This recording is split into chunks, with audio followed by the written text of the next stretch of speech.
Happy New Year! I hope you had a wonderful Christmas break.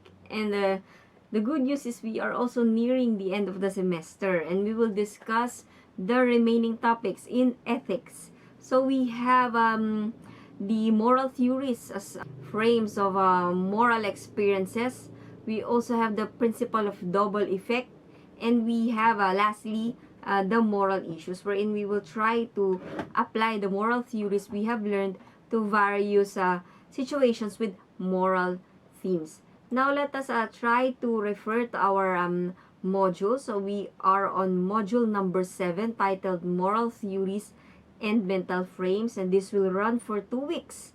And I hope you have downloaded the handout and you are also acquainted with this YouTube channel. His lesson orients us about the basic moral frameworks which guide our daily behaviors and decisions. And as we end this lesson, we are attempting to learn the implications of different moral theories when applied in various situations. Now, let's begin. So, what are moral theories? Moral theories are or moral frameworks are sets of principles and standards we use to guide our behavior. A moral framework consists of interconnected ideas and structures which serve as rational groundings to explain our actions and moral decisions. And we have these types of moral theories, namely the consequentialist frameworks, duty frameworks, and virtue frameworks. Right now, we will try to describe each of them, identify or enumerate the specific frameworks under these types, and try to see their advantages and disadvantages. And don't forget, we have this question which you need to answer. So type your answer at the comment section below. So this is the question: why are moral frameworks important? So in 3 to 5 sentences, try to air out or voice out your opinion regarding this question. Let's start with the consequentialist frameworks. So consequentialist frameworks focus on the possible effects of a given action. So specific frameworks under these types are utilitarianism, pragmatism, Epicureanism, and power ethics. So people who embrace this type of these types of theories, they desire to promote the most good and consider an act as ethical if it benefits the many or if it achieves the best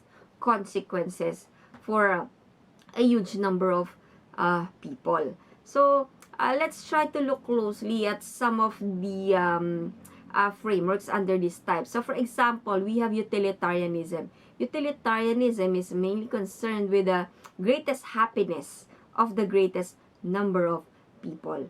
Pragmatism, however, focuses on ideas that work. So for pragmatists, an idea will be considered as valuable or meaningful if it has practical results or implications. Epicureanism, on the other hand, focuses on the good life. And Epicureans have adopted or embraced different philosophies or principles for them to achieve a good life. Now, what are the disadvantages of consequentialism?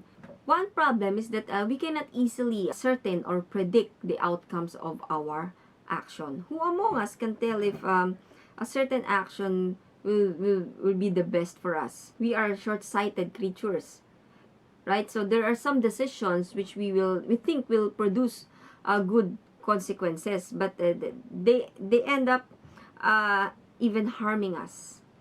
So there are decisions we think are beneficial, but in the end may not produce good results or help us in the long run.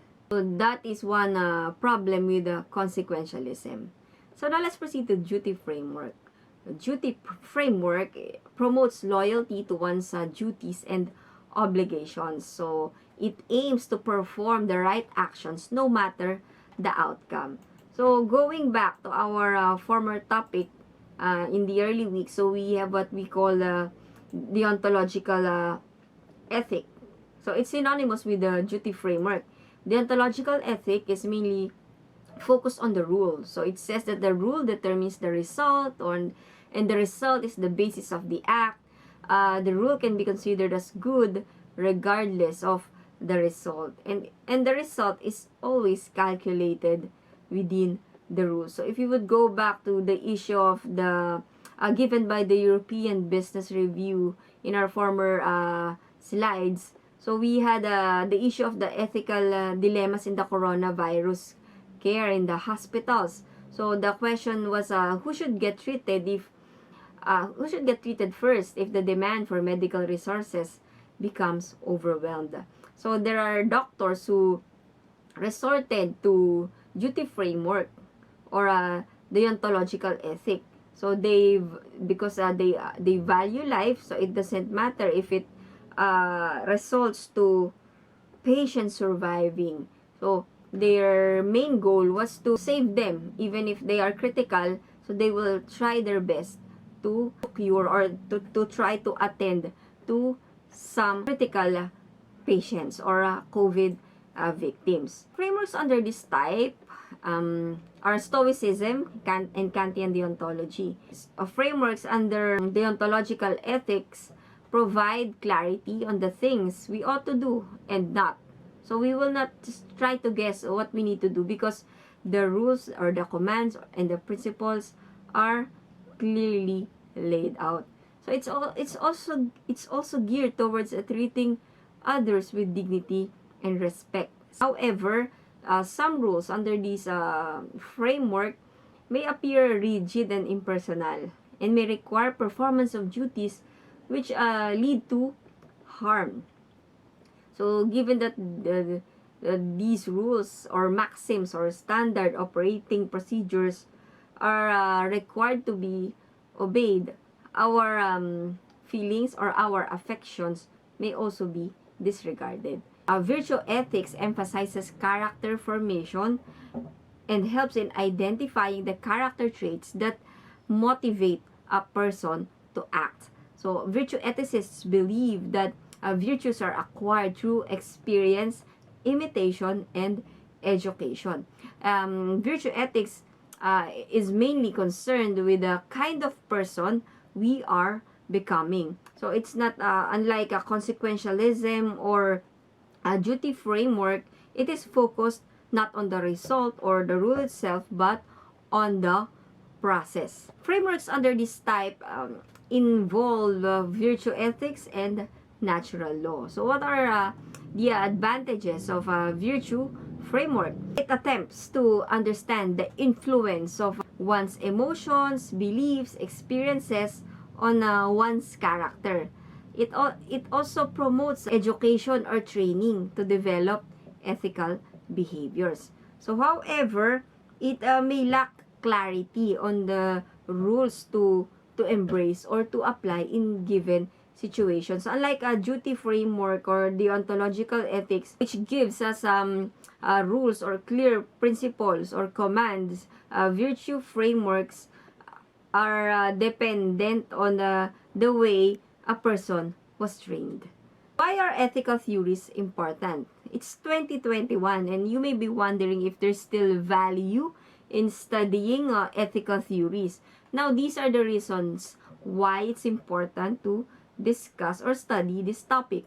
Number one, ethical theories may serve as guideposts and bring light in our pursuit to answer the question, what am I to do and why am I to do it? So, it's intrinsic for us humans to seek for what is true, good, and beautiful. Our tendency to set moral standards helps us to implement and maintain order in the community we are in. So, having a systematic principle along with supporting justifications to guide our behavior makes life meaningful and helps us understand the world around us. So number two, they provide systematic and rational groundings to our moral decisions. So as we assess the situations we face using the given frameworks, our intellectual and moral faculties are exercised and trained for good facing situations which require us to make moral decisions is a usual part of life. Now, these frameworks serve as eyeglasses or lenses with which we view the world. So have you thought, this is the question, have you thought deeply about the moral stand you are applying? Or are you just going through the motions? Or are you trying to mix and match principles without assessing the situation carefully and deeply reflecting about the right thing to do? For you to understand further or to have a detailed understanding of each moral framework, you may refer to the links given in your module. So we have various frameworks, namely Epicureanism, Stoicism, virtue ethics, natural law, Kantian ethics, utilitarianism, and pragmatic ethics and power ethics. So I have sent them in Google Classroom, and along with reading them, you may also try to open and watch these links.